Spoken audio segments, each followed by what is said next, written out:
Rico, and I'm the oldest of 4 children. My father was in the military and U.S. Army. Awesome. And came to the United States at the age of 9. I only spoke Spanish, and so at the age of 9, it was pretty traumatic. Coming into I was in Catholic school, going into a Catholic school where almost everybody was Irish Catholic. And here I come from the Caribbean, curly hair, and speaking Spanish. It was pretty traumatic. But I quickly learned English and, and went on to go to college and law school. Got married and have 4 children. I've got 7 grandkids. Wow. And my father was one of 13 kids.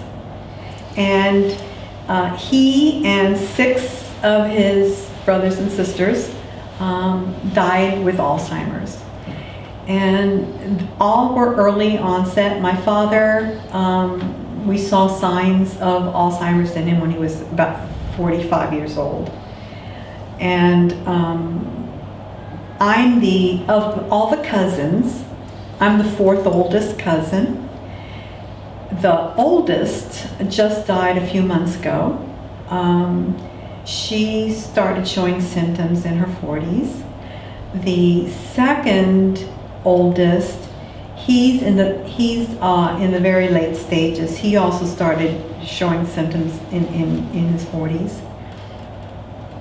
The third cousin doesn't have symptoms, and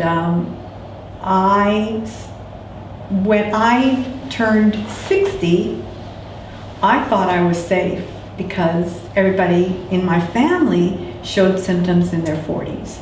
So I, was breathing easily and thought everything was going to be fine. But when I was 62, I was coming home from work. I was practicing law, and it came to a 4-way stop near my home, very close to home. And all of a sudden, I didn't know whether to turn left or right or go straight. I am stuck in this. Fortunately, it's a rural area and there wasn't any traffic, but there I am in this 4-way stop, and I got scared. Was very upset. I picked up my cell phone. I called my daughter who lived nearby, and I said, I don't know where I am. I don't know where I am. She said, well, what street are you on? I forgot the name of the street. And it felt like it took 15 minutes, but actually it only took 2 or 3 minutes when I realized where I was. And I said, oh, never mind. I know where I am. And I drove home. That was a Friday. And then the following week, I went to my doctor and I said, look, this happened. Alzheimer's runs in my family. And so he sent me to a neurologist, and they did every test imaginable at the time. With regard to the memory lab, they told me I was in the 86th percentile. That they said, we can't find anything wrong with you. So that was in the spring of 2009.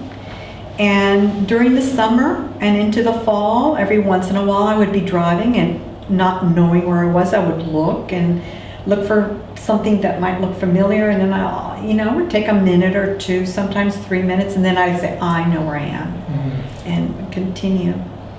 Then I went to my daughter's house on Thanksgiving Day with the rest of my family.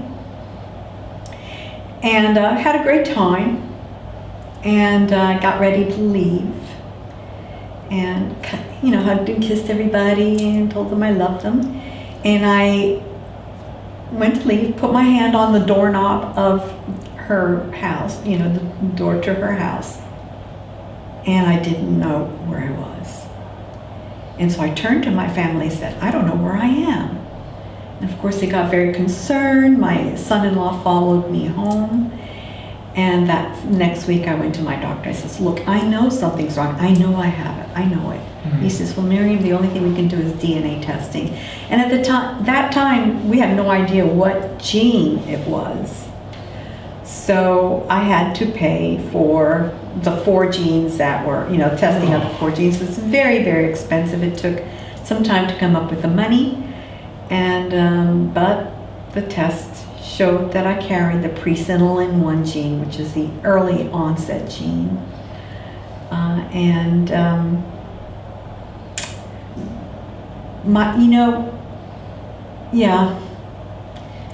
So I grieved for several hours. I was in shock, but I decided I wasn't going to be grieving, that I was going to be a warrior, that I wanted to find a cure or do whatever it was that I could to help find a cure. What would you say to somebody that is dealing with this or beginning to deal with it? I would say become a warrior. For so many years, even to this day, people hide that they have dementia. People hide the family member who's got dementia. It's sort of like you're too young to remember. There was a time when cancer, the word cancer wasn't even mentioned. They would say the C word, or they would just whisper that something's going on, because at that time there wasn't a cure for cancer. And then something happened, and people started marching and demanding change. And you see people wear their bracelets. I mean, they're very, very vocal, and they have found cures. Not for all cancers, but they have found cures for many, many cancers. Well, Alzheimer's is where cancer was 20 years ago, where people just don't talk about it. And we're not going to find a cure until people like me and you and everyone else comes out and says, I've got Alzheimer's, or my sister does, or my husband does, or whatever it is. And we've got to find a cure, and scream and yell and march and contribute money for cures and do everything we can. Because otherwise it's just not going to happen. I've got 4 daughters, and I've got 7 grandkids. I'm not doing this for me. I'm a warrior for my family. Indeed you are.